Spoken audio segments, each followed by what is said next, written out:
Upon parting with Bishop Austin and leaving the cathedral, Ludmilla noted a small crowd of adventurers gathered around a nearby stall. Mary, standing on the side closest to her, noticed her approach and waved her over. The group was mostly composed of fellow rangers and rogues, all looking down at the wares on display and speaking in low voices between themselves. "Good morning, Mary," Ludmilla greeted the Orichalcum rank ranger as she approached the merchant stand. "Mornin'," Mary replied with a bright voice. "You come for the same thing as well? Or maybe you knew, being a noble and all." "I wasn't aware of anything special in particular being sold today," Ludmilla replied. "What's all the excitement about?" "Arrows." The elf grinned. "Well, bolts too, some other bits of ammo as well. I'm here for the arrows, though." Ludmilla squeezed in beside Mary and looked down at the stand. Rather than piles of arrows and other ammunition, each piece on display was contained within a wooden case that had a transparent window in the lid. "May I?" Ludmilla asked the man on the other side of the counter. "You break it," he replied, leaning on his stool with his arms crossed. "You buy it."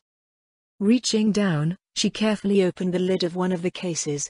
Within was an arrow with a glass head. She picked it up to examine more closely. "Are you selling just the arrow?" "Yup, just the arrow," the man said. "Probably want the alchemists filling 'em. Make sure you fletch 'em before that, though." Ludmilla nodded in response to his recommendations, giving the arrowhead a gentle twist. It unscrewed from the shaft, revealing its hollowed-out interior. The knock sealed the opposite end. She reattached the head and felt the arrow's weight in her hands, tracing the shaft with her fingers to feel for any irregularities. "Do you only have them in this variety?" Ludmilla asked. "Got two others," the merchant replied, "one with shafts that hold twice the volume, and just the head sold separate." "How many do you have in stock?" "Just got here, so." The man twisted around to look at the crates behind him. 20,000 of the type you're holding right now, 5,000 of the bigger ones and 50,000 arrowheads. Price? 2, 4 and 1. Copper, obviously. 2 copper for the arrow in her hands, plus the price of whatever she filled it with. She returned the arrow to its case and looked back up to find that the other adventurers were staring at her.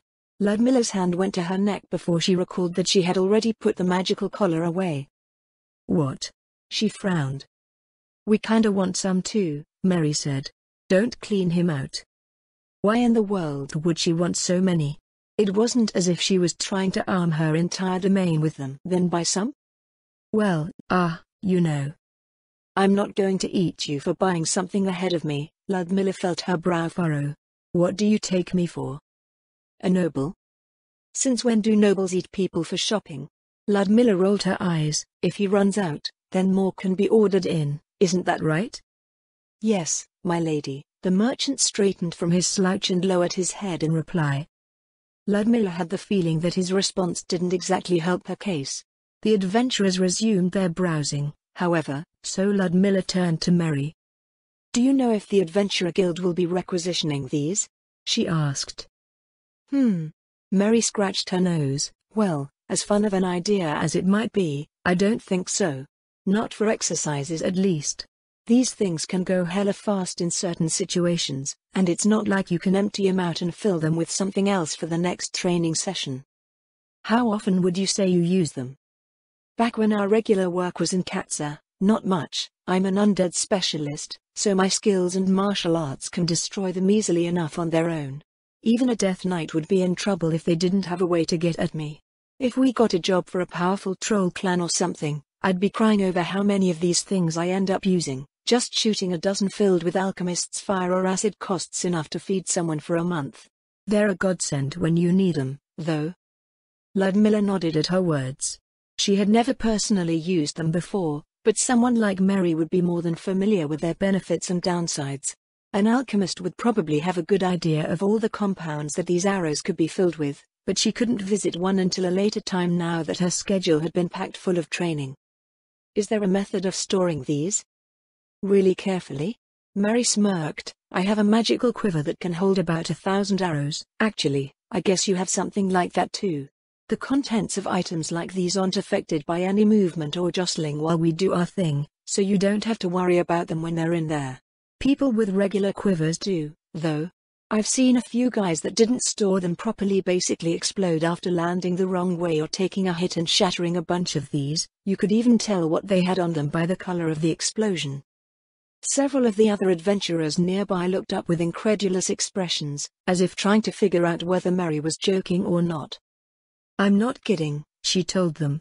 "Mishandle too many of these and you're gonna be getting a crappy res. I suppose I shouldn't keep them lying around." Then, Ludmilla frowned at the mental image before turning back to the merchant. "How long will you be in the city for?" "A few days, my lady," he replied. "A full route takes around 3 months, so I won't be back until then." "I'll take 10 regular arrows for now," Ludmilla told him, "and 10 of the arrowheads. I need to see what the alchemists around here have to fill these with before purchasing more." "Of course, my lady." The merchant lowered his head once again before turning to put together her purchase, and Ludmilla frowned at his back. His behavior had taken a complete turn the moment Mary had made him aware of her position and, despite what she had said to Lord Mayor the previous evening, Ludmilla couldn't help but feel that the man's conduct was disingenuous. "My bad," Mary said from the side. "I guess you wanted to do some shopping incognito." "It's all right," she replied. Better safe than sorry from his perspective, I suppose. "I just thought that after working with the Adventurer Guild for a while, it would sort of wear away. I thought it was, then." "It'll never happen." Mary's blunt tone caused Ludmilla to turn her attention directly to her. "I've lived for a long time," the elf told her, "and I can confidently say that it won't ever happen, not as long as you hold that title of yours. Some of them might get chummy with you, but, no matter how close you feel, it'll always be there in some form. Thinking that it might not someday is a bit silly if you don't mind my saying so. Your title is a part of you, it's not something you can just put away when you don't feel like it. What people see in you and how you should carry yourself are one and the same. You're more than just yourself, and if anything happens to you, those you're responsible for will be affected. It doesn't matter if you were adventuring or shopping or in the loo." The uncharacteristic lecture from the generally happy-go-lucky elf ranger gave Ludmilla pause. "What brought that on?" she asked curiously. "I'm your proctor most of the time, too." Mary rubbed her nose. "Well, one of them with all that's changed with how your teams work, anyways. Newbie adventurers are preoccupied with how good they are in fights and stuff, but how you work with others is important too. Being humble is good and all, but you're doing it to the extent that you're ignoring a piece of yourself in some misguided effort to fit in. Adventurers aren't dumb, most of the time, certainly not when it comes to feeling out their teammates, so acting that way comes across as fake and they won't be able to trust you. Just be what you are, everyone else can figure out what they care about on their own." "I still won't eat people if they buy things ahead of me," Ludmilla said. "I don't think I'd act too differently either." "I know," Mary replied. "I'm sure the others will eventually get it too, but it won't be from anything you told them. Adventurers are people of action, men and women who've decided to take destiny into their own hands. What truly matters is what you do when the job is on the line. Sure, some of us like to talk things up when we're not on the job, but what someone does when they're working is what determines whether they can be trusted and whether they'll fit in." "Well, what do you think of me personally, then?" Ludmilla asked. "I wouldn't be telling you all this if I hated you," Mary answered. "Adventurers are mean like that." Ludmilla received the bundle of glass arrows and put them away, glancing at Mary's enchanted quiver as they walked towards the Adventurer Guild. "Where did you find that quiver of yours, by the way?" she asked. "On a dead guy," Mary replied. "It was on someone you killed? Or some corpse you found?" A voice in the corner of her mind berated her for asking too many questions. Whenever she discovered something of interest, it seemed she couldn't keep her inquisitiveness at bay. "Nah, I was never so lucky," Mary said. "This one's from a guy that I used to know. He was a human, though, so I outlived his ass and got a bunch of his stuff." "Where did he get it from?" "He found it from somewhere too. I went for at least 2 centuries without one of these things. They're something you hear about but never see, and I searched like hell for 'em. You must have the luck of the gods to get 2 at, Gem. How old were you again?" 17. "So a baby, basically. What the hell? Anyways, they're really valuable. People will kill you for even the idea that you might have one, so you better get strong quick." I bet there's a few that'd try to get one even with the Death Knight looking over their shoulder. That's how crazy people can get over 'em. I hadn't considered it that way before. Wait, is it safe to be talking about this sort of thing in the open if that's the case? It's not as if people haven't seen you using those things for weeks. Mary looked up at the sky. At any rate, I heard Lord Mayor roped you into something crazy, so you better get going. Thanks, Mary. Aha. Ludmilla entered the guild hall, rounding the stairs to find that none of her team had arrived yet. Ishpin looked up from the counter at her. Where's Winner? Ludmilla asked. Finding us some lunch, Ishpin answered. You know, I suggested that you relax for a bit, but you've gone and done the exact opposite. I did follow your advice, though, Ludmilla told her. Dinner, right? The guild receptionist peered at her suspiciously, and her gaze settled on Ludmilla's right hand. One dinner, Ishpin said flatly, and you get a ring? Eintzak was right, you frontier nobles really don't screw around. What did you threaten this poor sod with? Nothing. He just offered me a ring. I received a collar as well. A collar what? A collar. Who are we talking about, again? Lord Mayor. Ishpin stared at her dully for several moments. Just to be sure, this is for work, right? She asked. What else would it be for? Ludmilla answered, it was very productive, by the way. I feel like you missed the whole point of my suggestion. I quite enjoyed our time together. Right. Then this insanity happens. Ishpin picked up a sheet from the counter and dangled it between them. Are you trying to kill yourself? When do you even sleep in this? I don't. Madness. The receptionist threw up her hands. You're going up to end up dead, or a legend. Probably dead. Multiple times. I'm going to start a betting pool. There's supposed to be remedial sessions, Ludmilla told her. I've never died from those. During the day, sure, Ishpin replied. But you're going to be playing around at night with Lord Mayor, too. The way you two always go at it, I bet you'll die at least once. That sounds really wrong, Themis said from behind her. It's probably not necessary, but, just in case, I should probably remind you that the age of majority for our faith is 20. It's perfectly reasonable, Ludmilla protested, if worded properly. Reasonable, Ishpin snorted. The receptionist held up the sheet again, and Themis leaned forward to read the tiny print. Isn't that supposed to be private? Ludmilla frowned. She's kinda like your priestess, isn't she?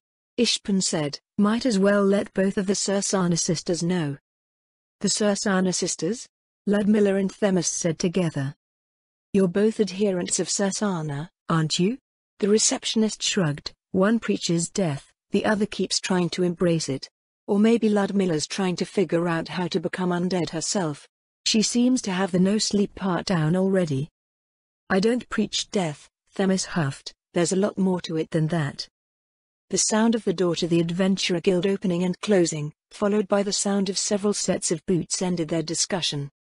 Looks like your gauntlet starts now, Ishpin told Ludmilla. Don't die, please. Eintzak's already crying tears of blood over the guild budget. As predicted, the remedial sessions, while still consisting of various challenges, did not contain any lethal threats such as ogres with sticks. Through the many sessions of the day, Ludmilla fought alongside members both new and familiar. Over the course of weeks, she had refined the methods she used to build up a base of trust and confidence in her leadership, so the process by which she brought teams under her has smoothened considerably. As a bonus, thanks to their clean successes, the casters had more than enough mana to cast a clean spell on her, much to her great relief. Rather than run back and forth between the training area and the city after each session, she was left to wait for her next team to arrive. She pondered Mary's words about her conduct after parting ways with each group, wondering if the long-lived elf's words were just an unavoidable truth. Lady Shiltier had admonished her several times over her tendency towards humility, saying that, if misplaced, it could bring as much harm as empty pride. Ludmilla willingly accepted who she was, a noble of the Sorceress Kingdom, who lived a life of oaths, duty and obligation, yet, at the same time, the sense of camaraderie between the free-spirited adventurers was an attractive thing to her. Was what she was doing with the adventurers also a form of misplaced humility? If so, it was far more insidious, the desire for companionship blinding her to the consequences of her attempts to have others treat her as less than what she was. The more she thought about it, the more she believed that the veteran adventurer was right. She needed to be aware of who she was and what was at stake at all times, or trouble would eventually find her and everything she had been charged with. "Oh, looks like you're not dead yet." A voice from nearby jarred her from her thoughts. Ludmilla turned around to find Lady Aura standing behind her. "Good evening, Lady Aura," she lowered her head in greeting. "I was expecting Lord Mayor, but it's always a pleasure to see you as well." Ludmilla looked up, finding that Lady Aura had fixed an appraising stare in her direction. "My lady." "Ah, it's nothing." Lady Aura blinked and looked up at her. "Maybe. The proctors are still reviewing the last training session for the evening. I just came in ahead of the others." "I see, you mean to say that Lord Mayor found others for the night sessions?" "Not quite," Lady Aura replied. "It's Momin, Eintzak, Moknich, and Mary. Eintzak says he can prove something with you, something to do with the changes to training." "I wasn't aware of anything like that, my lady." "Huh? Velp, guess we'll find out when we find out." The sound of the wind blowing through the grove around the training area filled the air as they silently waited. After some time, Lady Aura spoke again. "Say, my brother isn't doing anything weird, is he?" "Weird, my lady?" Ludmilla asked. "I can't say that he has. Not that I know of, anyway." Well, if you think anything is wrong, just let me know." "Of course, my lady," she replied. "Though, if I may say so, most people consider me a bit out of the ordinary as well. Guildmaster Eintzak surely has the experience to identify anything weird." "Maybe." Lady Aura's tone was more than a bit dubious. "Thing is that everyone's in some kind of big rush to get things done, and they're all caught up in the excitement. Even this whole problem with training and development that's cropped up is a result of it. How does that even get by them, anyway? They're so busy looking up at the sky that they keep falling into holes. Anyways, since you're working for that dummy, I figure you're pretty good at dumping cold water on people's heads." "That dummy?" Ludmilla frowned. "Shiltir. I've been meaning to ask, my lady, if you don't mind, what is the relationship between you and Lady Shiltir?" "I guess you could say that we're related through our parents." "They were cousins?" It would go far in explaining the interactions between them. Considering that Lady Shiltir was one of the undead, it was quite heartwarming that they would maintain close familial ties. Most would probably recoil at the realization that one of their relatives had been turned into an undead being. "I see," Ludmilla said. "Thank you for the clarification, Lady Aura. As for dumping cold water on people's heads, I only try to advise Lady Shiltir as best as I can. There's only been one giant crater so far, so keep it up, I guess." Looks like they're here." From out of a tree nearby appeared the people Lady Aura had mentioned. Ludmilla wasn't sure if they had been serving as proctors for the entire day, but they appeared none the worse for wear if so. Guildmaster Eintzak stepped up to Ludmilla, giving her a once-over. "Well, you still look like you're good to go," he said. "How does it feel doing 6 training sessions back-to-back?" "No better or worse than when I started, Guildmaster," she replied. "Overall, I find the training sessions quite relaxing." "That's good to hear." The Guildmaster looked over to Lady Aura. "Any change?"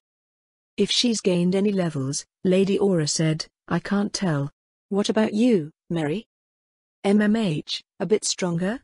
Mary peered at Ludmilla. "Feels weird, especially since I just saw her this morning." "That's a good sign, then," Guildmaster Eintzak nodded. "We can probably put any adventurer into training like this if they get knocked down and we need them back up quickly. If Aura can register a change after all of this after a few days, it's proof for sure." Ludmilla was not aware of what the wider effects of her training would be, but she started to understand what Lady Aura was referring to. The Guildmaster had a gleam in his eye that spoke of barely contained excitement, yet her intense training schedule was probably not something everyone could handle for extended periods. "Is this why everyone has gathered?" she asked. "No," the Guildmaster said, "there's something else I wanted to prove and, since you're on this gauntlet of yours, I want to include it as a part of your night training. Let's head in and get this started." "Mayor, did you have any place in mind?" Lord Mayor nodded and walked into the entrance of the training area. They followed him down several floors, into a passage that led straight to the end of one of the grotto areas. It was usually a route that adventurers took after completing a session, allowing them swift access to the main nexus of the floor. They walked out onto the shore of an underground pool, complete with a small waterfall and magical illumination. The air was warm, but the ground where the end bosses of the session would usually be was dry and swept clear of debris. Einsak made his way around the floor, nodding to himself in satisfaction. Anyways, he turned to the line of people watching him. I hope I haven't dragged you all down here just to embarrass myself.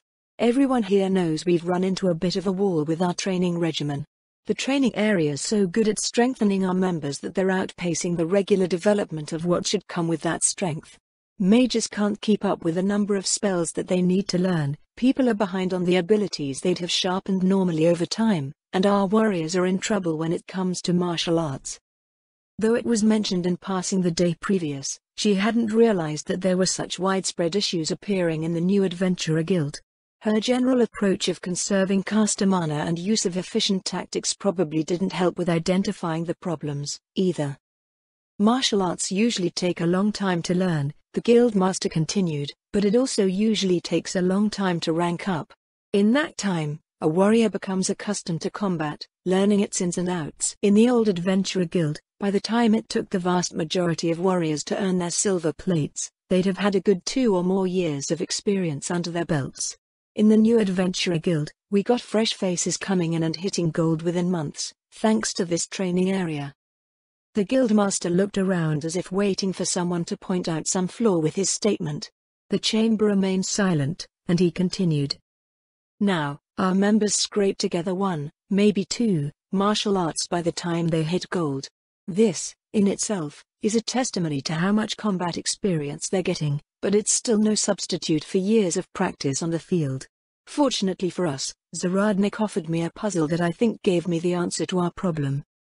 Suddenly the subject of everyone's attention, Ludmilla looked questioningly at the guildmaster. How do you mean, guildmaster? Because you reminded me that most people that learn martial arts aren't adventurers, he said. It's easy to forget because we're the Adventurer Guild, but most martial arts users are professionals of other institutions. Soldiers, mercenaries, gladiators, armsmen in retinues. In other nations, like the Empire, there are nobles who extend the militant traditions of their houses to service in the military, becoming captains, generals or even rising to the ranks of the great imperial knights. A frontier noble like you is basically that.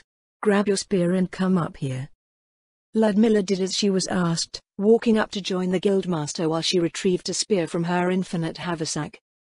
Mayor, he said, summon that, thing we talked about please. Lord Mayor pointed his staff to the space near them. Summon Monster 4. Out of the air materialized a pale figure, a bit over a meter in height and somewhat resembling an imp in form. From the waist down, it had a small whirlwind in place of legs. What's that? Ludmilla asked.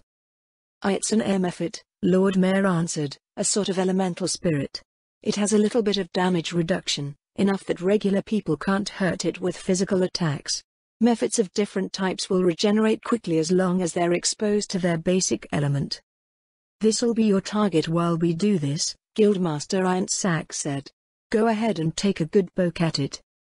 Ludmilla set herself in line with the air mephit, driving forward with her spear. The weapon glanced off the creature's skin harmlessly. She tried several more times, to no avail. She tried cutting it with the blade of her weapon, then used several bludgeoning attacks. The air mephit continued to benignly float before her as if nothing had transpired. Any damage? The guildmaster asked. None, Lord Mayor shook his head. I'm not a summoning specialist, so this one should only be a plain level 15, difficulty rating 45? Between their difference in level and the damage reduction of the mephit, she'll have to hit it a lot harder. Meaning that, the guildmaster said, with her current weapon, she'll have to get a lucky hit in, or use a martial art. But I don't know any martial arts. Ludmilla wondered if the guildmaster had forgotten the previous day's admission. You do, he said. You just don't know that you do. She struggled to maintain a straight face at his strange assertion, absently feeling the shaft of her weapon as she awaited some sort of explanation. Martial arts are possible once one is accustomed to the use of their body and equipment in combat, the guildmaster said, and have gained the strength and discipline to surpass what one might call the limit of mundane martial technique. Everything that we consider a martial art follows this premise: offense and defense are magnified, senses and conditioning are enhanced. At highly advanced stages, martial arts achieve what is normally impossible. It's the warrior's magic. The guildmaster's gaze ran over the line of faces, stopping when he reached Moknich. "Moknich," he said, "do you still remember the first time you learned martial arts?" The Mithril-ranked fighter crossed his arms, silent in thought. "I remember Mary laughing at me more than anything else while I was trying to figure them out," he replied, "but I think it was the old guildmaster's advice. He told me that I needed a way to defend myself against overwhelming attacks, and a way to strike decisively when I needed to." "That's right," the guildmaster nodded. "He said the same thing to me, and I told up-and-coming members the same thing, too. Warriors in a position where they are expected to hold the line and anchor their team are advised to learn at least fortress or evasion, depending on their combat style. Warriors with any expectation of needing to temporarily hold off opponents should, for that matter. Offensively, we're told to figure out a move we can use with our own respective weapons. That's how adventurers learn martial arts. We pick one thing and focus on it because it's what we need to survive on the job." Ludmilla listened intently as the guildmaster explained, then frowned upon hearing the method being described. It was nothing like how she was trained. "From that starting point," he continued, "we slowly learn what else we think is useful, branching out to develop more and more advanced arts. It's the most effective way for adventurers to learn, given the circumstances that they usually find themselves in. Unfortunately, it comes with a huge problem. Because we tend to start from copper not knowing a thing about fighting, we have to feel our way through and maybe pick up some pointers if someone's nice enough to share. We end up being drawn towards certain techniques and rely on what our habits lead us to, and the martial arts that we acquire also reflect that." The guildmaster looked towards the veterans of the Adventurer Guild, who nodded silently. "Now what if we had someone that learned differently?" the guildmaster asked them. "Someone like Zaradnik here?" "I'll admit that she's good," Moknich said, "but, in the end, she still has to learn martial arts." "You mean to say that her upbringing has provided her with the opportunity to fully develop her expertise before needing to learn martial arts?" "Got it in one moment," the guildmaster grinned. "Though you probably already knew." "Well, let's just say I didn't want to steal your thunder," Moman chuckled. "Well, thanks for that," the guildmaster replied. "Everyone here knows how good she is. You can match any other pair of even-ranked adventurers out of our membership in a regular fight and the outcome is roughly 50-50. You pit them against Zaradnik, and it's not even a bet anymore. Why is that? In a contest of raw strength against a dedicated frontline warrior, say, arm wrestling, she'll maybe come out even. She's actually slower than most of the other rangers at her rank. It's not as if she's particularly tough, either. She folds just like the rest when it comes down to it." The guildmaster turned to Ludmilla once again, gesturing towards her loosely. "The difference is that she's been training in a school of combat for over a decade, one passed down by her family for generations. Most of the time, copper plates are the handful of hopefuls that pick up a weapon for the first time and grope their way forward. They're kids who have no hope of inheriting the family farm, or believe that they can lead a more exciting life than that of a civilian. People that grow up on stories of heroes and legends and decide that they might be able to make a legend for themselves as well." Guildmaster Einsak rejoined the line of observers, then turned around to address her. "You told me that you didn't pick up anything about martial arts from your family, right?" "That's right," Ludmilla replied. "My brothers and I trained apart from the others until each of us was about old enough to assume patrol duties. Just going by what you've said, I guess it was so our training wasn't hampered by the temptation to start learning martial arts as soon as possible. That being the case, however, I never had the opportunity to learn any of my family's martial arts." "That is a shame, but, Mary?" "Just a basic piercing strike will work," Mary said. Ludmilla sent a questioning glance in the guildmaster's direction. "Your parents might not be around anymore," he said, "but Mary has been a part of the Erantle Adventurer Guild since before your family even came here. She's known House Saradnik since there's been a House Saradnik. Well, mostly when they were more active doing adventurer work, Mary said. Andrei especially. Did some jobs with him, too. I don't know every little secret, but I've seen at least some of it. Setting herself in line with the effort again, Ludmilla swallowed. What do I do? Just give it a good, clean stab. She stepped forward, driving the point of the spear into the effort. The blade glanced off, much as it did before. When you perform a martial art, the guildmaster said, you're carrying your actions through to the next step in your mastery of combat. You're drawing out the power through unity of body and mind, the combination of your discipline and conditioning. A strike art is visualized in the mind from start to finish, triggered the moment you commit to it. The blade of the spear glanced off several more times, and Ludmilla was starting to think that the effort was giving her a smug look. I train to fight conservatively most of the time, Ludmilla said. Ah, really? Mary sounded surprised. Andrei just dropped down into a whole demi-human tribe and do terrifying things with that spear of his. Wouldn't even take half a minute before the lot of them stopped fighting and started running away screaming instead. Even his kicks would send a goblin flying 100 meters. You know, I'm really starting to remember just how much of a maniac he was. Ludmilla frowned at Mary's description of her ancestor. Tales of Andrei Zaradnik's feats in combat were actually few and far between, only the results of his exploits really seemed to matter in the recountings. If it's at odds with what you've learned, the guildmaster said, then go with something you're more comfortable with. What we want is for you to execute your first martial art. Once you grasp that, you should be able to apply it to all of the techniques that have been drilled into you. The spearhead lowered again, settling into a solid middle guard. She closed her eyes, taking a deep breath. A quick, powerful strike, one designed to check the advance of her opponent. The blade would jab forward, imparting a great deal of force into her target, and return to its starting position before anyone could exploit the shift in her defense. She opened her eyes, trying to hold on to the mental image. The spear jabbed forward, bouncing off of the air method. Too hard. Ludmilla straightened and turned to Moknich. Too hard? Too hard, the guildmaster agreed.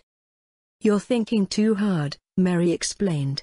Remember what Eintzak said, you already know how to do it, you just don't get that you do. When you fight, you might think about the moves that are available to you, but you're not thinking about the strike itself when you perform it. It's a result of your training, something you do without thought. Your mind and body are in accord, all that's required is the focus and conditioning to carry it out. She turned back to face the effort. Her spear jabbed out, returning to its original position as the elemental spirit was forced back. The hole torn in its side quickly closed itself. It worked. Was that a lucky hit? The guildmaster said, try it again. Lucky? The air method wouldn't have been knocked back if the attack had failed. Eyeing the summon as it drifted towards her, she was reminded of the ogre that had come forward to face her before her first death.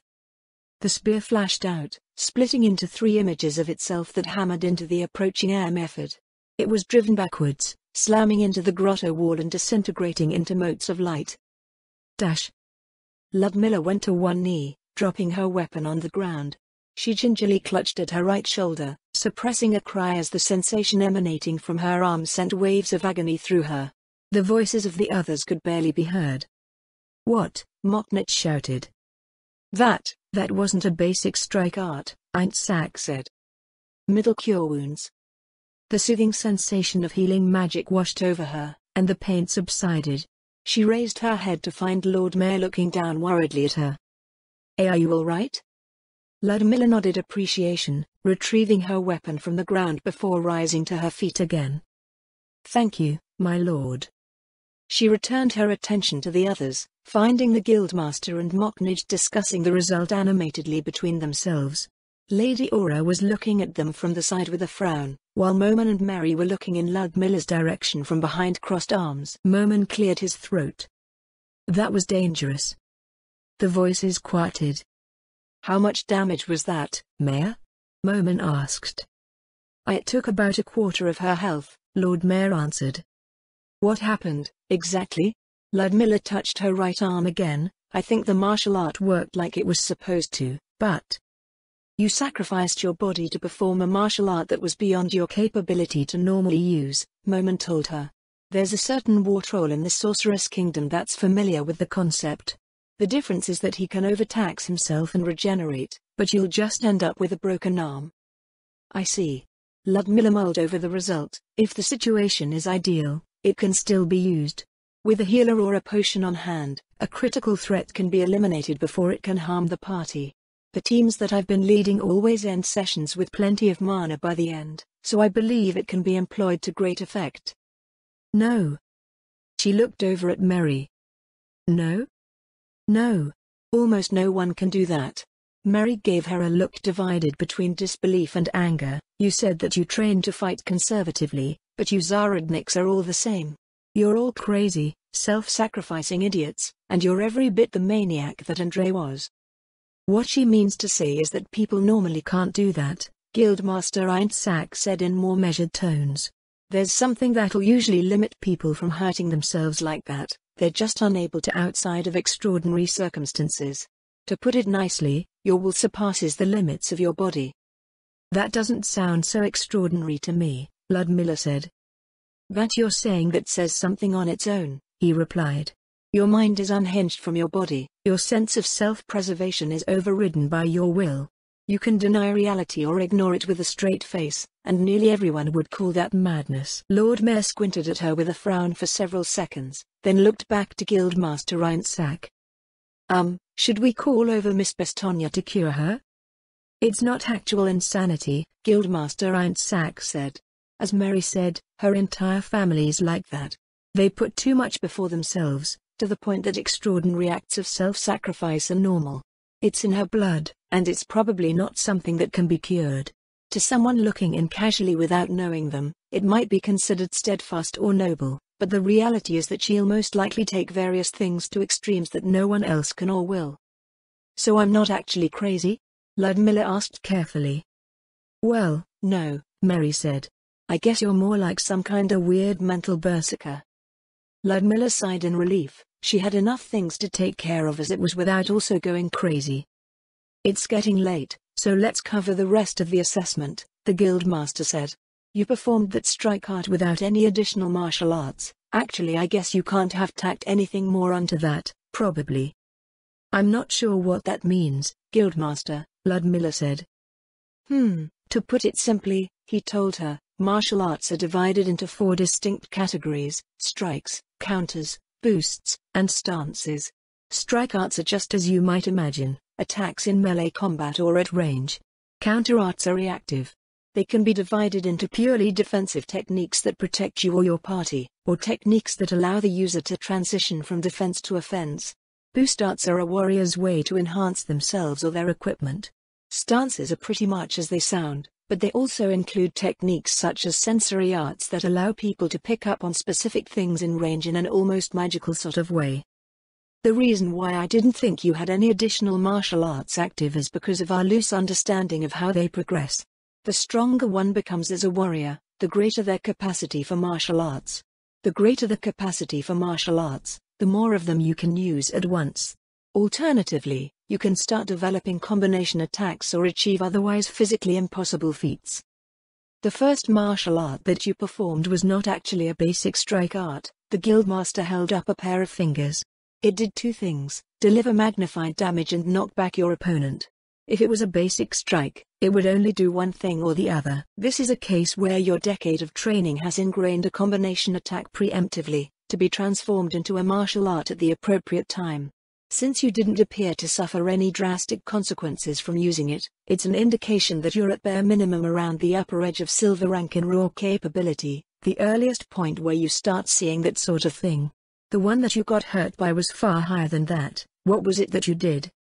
It was a sequential attack, using the first strike in rapid succession, Ludmilla replied. It's also something that was drilled into me, except before the execution of the attack, I understood that the first strike might have knocked the air method out of range. I somehow made all 3 attacks happen at once, but, now that I think back on it, it doesn't make sense at all. It's not supposed to make sense, the Guildmaster smirked.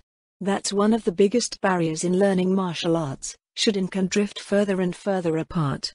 A regular person has set boundaries for what should be possible defined by their experiences, but a powerful warrior can do the impossible. Learning martial arts could be seen as a warrior realigning their perception of reality, based on their ongoing growth. There are still limits, though. Moknich glowered at the spot where the air method once floated. There shouldn't be any way that a borderline gold rank warrior can kill a difficulty rating 45 opponent in a single attack. She is using a polearm, and she did basically lose her arm for it, but it's still almost unheard of without also getting extremely lucky. The different types of methods are flimsier than the average summon of the same level, Lord Mayor said. It's a trade-off for their damage reduction and fast regeneration. They're not very good for fighting something with strong attacks, but their qualities make them useful against opponents with weak offense. Like low-rank adventurers with no martial arts, the guildmaster finished for him. They're ideal for it. Actually, that's why we settled on using them for this demonstration. That attack that Zaradnik pulled off I'd consider about right for the trump card of a platinum rank adventurer. Our framework of how advanced martial arts work isn't so concretely defined that we can pick apart the exact requirements for them, but what I do know is that anything higher than platinum would have probably killed her outright. Does it mean I'll be able to perform that attack without breaking my arm at platinum rank? Ludmilla asked. These measures aren't an exact thing, he replied, but it should be somewhere around there. Also, while you won't be injuring yourself, increasingly advanced martial arts will still strain your mind and body. You'll become exhausted if you try to use it multiple times in rapid succession. So should I be holding attacks like that in reserve, while primarily relying on basic martial arts? That's a debate that's as old as martial arts, he told her. Some people like throwing everything they have into an extremely powerful decisive attack, using similar reasoning to your own earlier, that it's worth the cost to eliminate critical threats quickly. Others go with the notion that they can use a combination of boost arts and stances to sustain high levels of performance at the expense of not being able to use more advanced strike and counter arts. The real answer is probably to be flexible with how you balance your martial arts, but, as I mentioned earlier, adventurers tend to start with a narrow focus that ends up limiting their ability to apply themselves more broadly. One can, of course, make lengthy efforts to rediscipline themselves or search for martial schools that will accept them, but that means you're not taking jobs. And you say that I learned in a different fashion from adventurers, Ludmilla said, so I can learn martial arts differently somehow? It's not somehow at this point, the guildmaster answered. You've already proven this. You have over a decade of training, and now everything you understand from that training is available to be developed into martial arts. Your school of combat is highly disciplined and methodical, and now all that's left is to puzzle out how it translates. I don't want to be that guy, Moknij said, but didn't she have trouble grasping a basic strike art just now?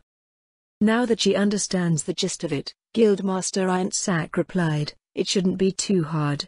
Why don't we try it out? Summon Monster 4. A new air method appeared, looking exactly identical to the one before it. The Guildmaster nodded to Ludmilla, and she stepped out again in front of the elemental spirit. Her first strike, a simple thrust, clearly damaged it. She went through several different forms, working through various piercing, slashing and crushing attacks, waiting for the summon to regenerate after each successful strike. Her final attack, a kick meant to knock back an opponent who came too close, drove the air method to the nearby wall. Something like that? Ludmilla looked at Mary. Was it really just that?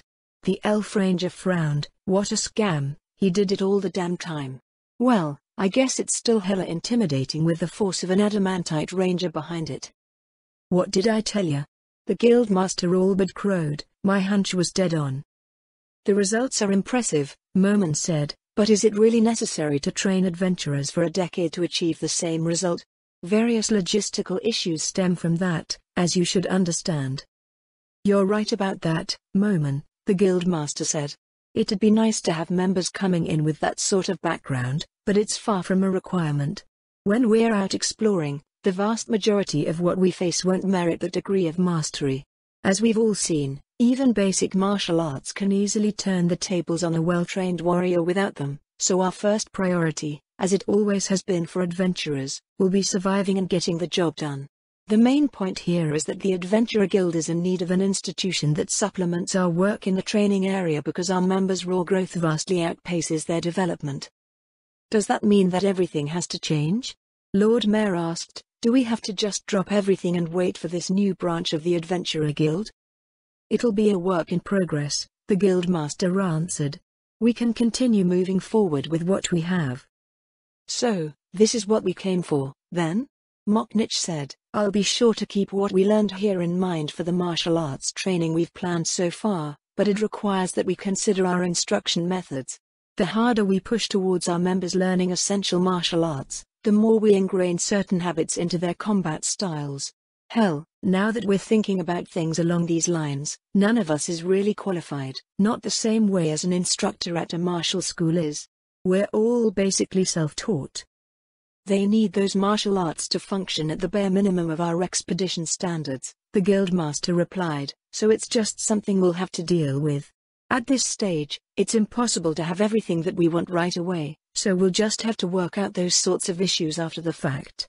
Also, while it's true that our veterans are self-taught, those essentials are the basics in our line of work, and they won't change even with our new mandate.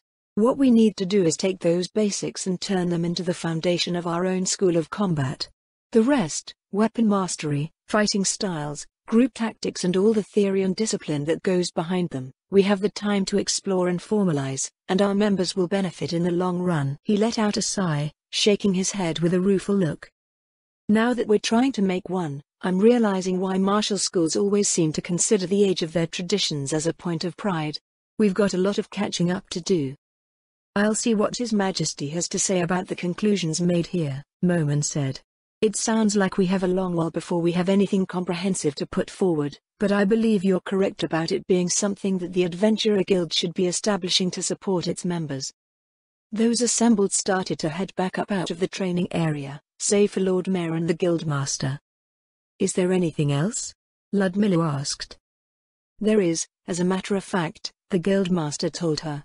These night sessions, since it's unlikely we'll be getting any other members to join you on such short notice, you should be exploring all of the potential martial arts you have access to. Every drill, every technique, how you've been taught to fight, think and act, there potentially leads to the martial arts of your family's school of combat. Are there really so many martial arts? The Guildmaster stroked his bushy mustache several times over before answering her question. I guess the better way to think about martial arts is that every warrior learns them on their own, so every martial art is a result of their own unique approach. The ones that we commonly come to know are just the way we categorize ones that effectively do the same thing. It also means that you might have a dozen martial arts that others see as a single martial art, but only you can grasp the nuance in each enough to understand that they're unique to themselves. I see. Also, why do people shout? Shout? Yes, Ludmilla said. Now that I understand what they represent, I realize that, occasionally, people call out the names of their martial arts when performing them, but it's not actually necessary. There's no reason to tell your opponent what you're doing, is there? Ah, that. In training, it helps a lot of people focus and visualize. You shouldn't have any trouble because they've been drilled into you for years, but it works as an aid for warriors without that benefit. When your own martial arts start presenting challenges, you may end up doing it as well. It can help to solidify what the martial art is supposed to be doing, or convey its concept in some meaningful way. Then again, I have heard some more frivolous ones. Mary's got a couple of them.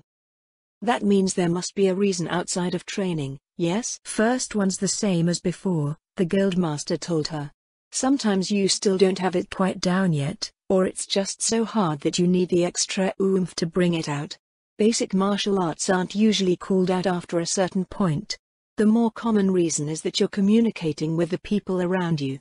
When you work closely with a team, you come to learn all of the tools that each member has at their disposal and you figure various tactics involving them. Calling out a martial art is a way of notifying your party so that they can decide what to do about what you did. This is one of the main reasons why frontline warriors tend to play a central role in any party. They're generally in contact with the greatest threats, and develop a good feel for how a fight is going.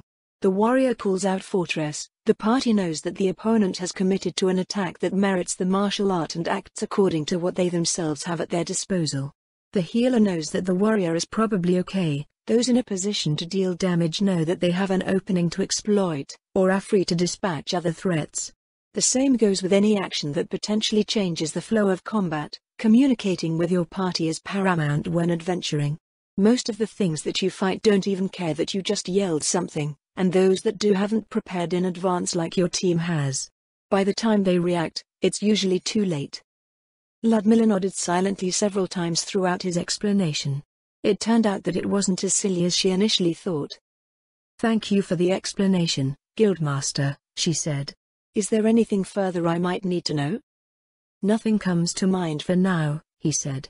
"Still, this should keep you busy for a good, long while. If I think of anything, I'll let you know some other day. For the time being, I need to get back. We've gone so late that I'm going to be paying for it in the morning." As if to emphasize his point, the Guildmaster covered his mouth and yawned. Turning around, he headed up after the others. While Ludmilla started to dwell on how she should start, the Mephit vanished. Lord Mayor cast another spell and, in the place of the previous summon, 4 more appeared. "I'll leave these guys here for you," Lord Mayor said. "Just in case you kill a few accidentally. Maybe you can try some area attacks as well? As far as I know, warriors should have a few of those, especially the ones that use big weapons." "A few do come to mind, yes," she replied. "You won't be staying, my lord?" "I'll be in other parts of the training area fixing up some things while you do stuff here," he said. Did you have something for fast healing? A potion? That one attack you used broke your arm in 3 places and dislocated your shoulder. Was it really that bad? I didn't know that there was any way to tell at a glance like that. Classes capable of healing have skills or spells that can gauge health, mana and identify status ailments. A few others can too. It was really shocking, just a whole bunch of things popped up at once. Ludmilla grimaced at the reminder. She wasn't keen on experiencing that again. "It shouldn't happen," Ludmilla said, "now that I know about it. I wanted to prove that it wasn't just luck, and I used something that I decided would show that it wasn't beyond the shadow of a doubt. I wasn't aware of the consequences of doing so, but now I won't be trying anything so crazy." "I don't think it was crazy." She blinked and stared at Lord Mayor for a moment. "You don't?" "I don't," Lord Mayor replied. "Shaltir says that you're different from other humans. That you're more like us. You have a place to protect, and you'll do what's necessary to protect it, even if it kills you. Other people might say that it's crazy, but, to us, not doing that is what's crazy. Everything we've been given is for that purpose. Without purpose, there's no meaning to our existence. At least that's what Demiurge says, but we all feel the same way." "Thank you, Lord Mayor," Ludmilla said quietly. "It's encouraging to know that I'm not alone in that thinking." Lord Mayor looked down, scratching his cheek lightly. "Oh." He looked up again. "There's one more thing I wanted to show you." Lord Mayor turned around and walked to the mottled stone wall behind where the observers had gathered. He gave it a push, revealing a hidden door. Ludmilla made her way over, taking a look inside. There was a small chamber in the edge of what looked to be a large pool of steaming water further in. "Why, you were worried about a bath, right?" Lord Mayor said from beside her. "I went ahead and made one. I hope it's okay." "It's wonderful, my lord," Ludmilla replied. "Thank you very much." The tension built up from training seeped out of her at the prospect of relaxation, and her thoughts turned to review the events of the day. Ludmilla?" Through blurred vision, she raised her head at the alarm in Lord Mayor's voice. She brought a hand up to her face, finding her cheek wet with tears. What's wrong?" Lord Mayor hovered nervously in front of her. "You don't look injured." "Hey Mayor, what's taking you so?" What did you do to her?" Lady Aura reappeared from the entrance, expression turning cross. "Nothing." Lord Mayor shrunk away. I didn't do anything." "Huh? Then why is she?" "It's all right, my lady," Ludmilla sniffed. "I was just thinking over what we learned just now." "Are you really that happy about it?" Lady Aura looked over at her. "I mean, they're better than your regular attacks, but even something as weak as a Death Knight will shrug it off." "It's not about the martial arts themselves," Ludmilla took a deep breath, "but what led to them. I've always appreciated what my parents did for me, even as a child. But, As I take more and more steps through life, I keep finding more to be thankful for, things I had no clue about until I needed them. She sniffed and wiped her eyes, then looked over at Lady Aura and Lord Mayor.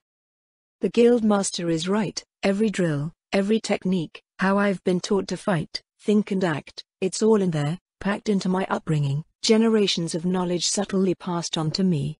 The lessons of my house have been carefully crafted with the idea that death can come at any time for a frontier noble and, even should that happen, I can still learn after they're gone. They've left me with so much. Within her, gratitude, pride and heartache welled up with every word. Another sob racked her body, and Ludmilla lowered herself to the ground, hugging her knees as she wept quietly. Big sis. HSST. Get a clue, already.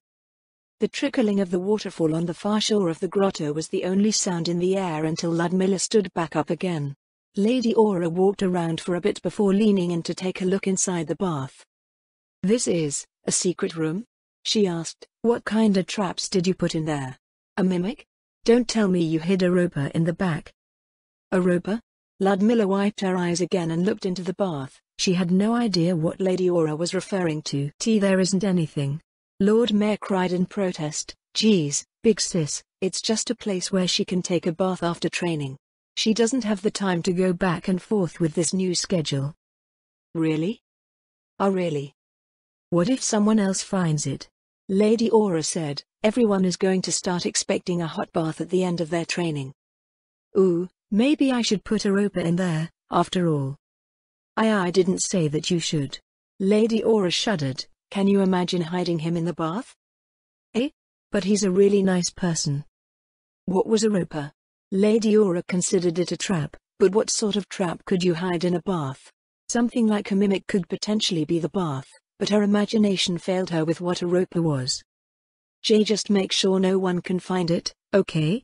Lady Aura told him, if you start using that kind of trap, half of the adventurers will quit. How well hidden is this door, anyways?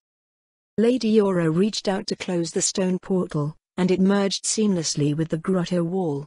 Ludmilla leaned forward, trying to find any trace of where she knew it should be with no success. Lady Aura joined her in her inspection. I can see it pretty clearly, but can someone like Solution even find this? Probably not, Lord Mayor replied. Then why didn't you say so in the first place? Why you didn't ask? Why would I ask? Lady Aura frowned at him. This is supposed to be a level 12 floor, why would there be a door that needs a level 80 detector here? Lady Aura grabbed Lord Mayor's arm, dragging him off amidst his protests. Anyways, she said over her shoulder, we need to get back to work. We're the only ones that know about that door, so you should be safe to use it. Just tell me if Mayor tries to peep. I don't know what those women have been filling his head with while I'm not around. The Dark Elf twins disappeared into the tunnels, with Lady Aura muttering darkly about how her brother was falling into deviancy.